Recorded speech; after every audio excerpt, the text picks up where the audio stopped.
বাংলাদেশে যদি আওয়ামী লীগ বিএনপির মধ্যে কোথাও কখনো মারামারি হয়, তখন আওয়ামী লীগের কোনো নেতা, তার নাম যদি ধনঞ্জয় হয়, তার নাম যদি সুকুমার হয়, এইটাকে দিল্লি এবং ভারতের বিভিন্ন পলিসি মেকাররা সাম্প্রদায়িক দাঙ্গার খেতাব দেন। আজকে যে বাংলাদেশি নাগরিক জয়ন্ত এবং স্বর্ণা দাসকে আপনার বিএসএফ গুলি করে হত্যা করলো, এটা কি বলে আপনারা এটার নাম দেবেন? এটা এখন কি বলবেন আপনারা? এখন তার পরিচয় সে বাংলাদেশি, বেআইনিভাবে সীমান্ত পার হচ্ছিল। বন্ধুরা, বাংলাদেশি মানুষের পাখির মতো মেরে ফেলার অধিকার ভারত রাখে,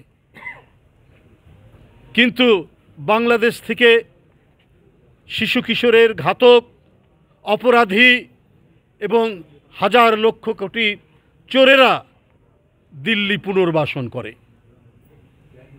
দিল্লি তাদেরকে পুনর্বাসন করে। আর সীমান্তে বাংলাদেশিদের দেখা মাত্রই, সে হিন্দু হোক, মুসলমান হোক, বৌদ্ধ হোক, তার বেঁচে থাকার অধিকার নেই।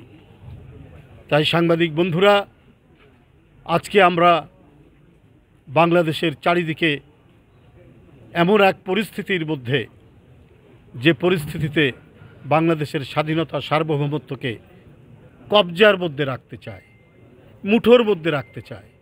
ওরা আমাদের বাইরে যাবে কেন? যা বলবো আমরা তাই করবে। আমরা যাকে যেভাবে স্বীকৃতি দিব, বাংলাদেশ তাই করবে।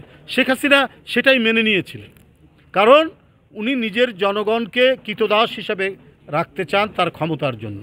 আর এটার গ্যারান্টি পেয়েছিলেন দিল্লির কাছ থেকে। এই দিল্লির কাছ থেকে গ্যারান্টি নিয়েই শেখ হাসিনা ক্ষমতায় থাকতে চেয়েছেন।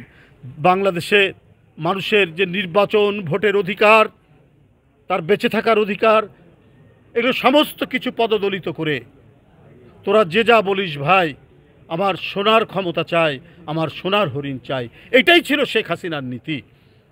আর এই নীতি তিনি বাস্তবায়ন করেছেন রক্তাক্ত পন্থায়, বর্বরচিত পন্থায়। তাই বন্ধুরা আমার, এই 5ই আগস্ট পর্যন্ত, জুলাইয়ের গণহত্যা 5ই আগস্ট পর্যন্ত যেটা চলেছে, এটা একটা অনেক বড় আত্মত্যাগ। এই আত্মত্যাগের মধ্যে দিয়ে আমরা দ্বিতীয় স্বাধীনতা লাভ করেছি। এই স্বাধীনতাকে সুসংহত করতে হলে আজকে যারা অন্তর্বর্তীকালীন শাসকরা যারা আছেন, তাদেরকে আরও বেশি দায়িত্বশীল হয়ে কোনো দিক থেকে কোনোভাবেই এই পরাজিত ঘাতকদের কোনো কীট পতঙ্গ যাতে মাথা চাড়া দিতে না পারে, সেটা দেখতে হবে। কারণ ওরা হলো দেশের শত্রু, ওরাই দেশের মানুষের শত্রু, ওরা গণতন্ত্রের শত্রু। তাই ওরা যদি মাথা চাড়া দেয়, তাহলে এই দেশের অস্তিত্ব থাকবে না।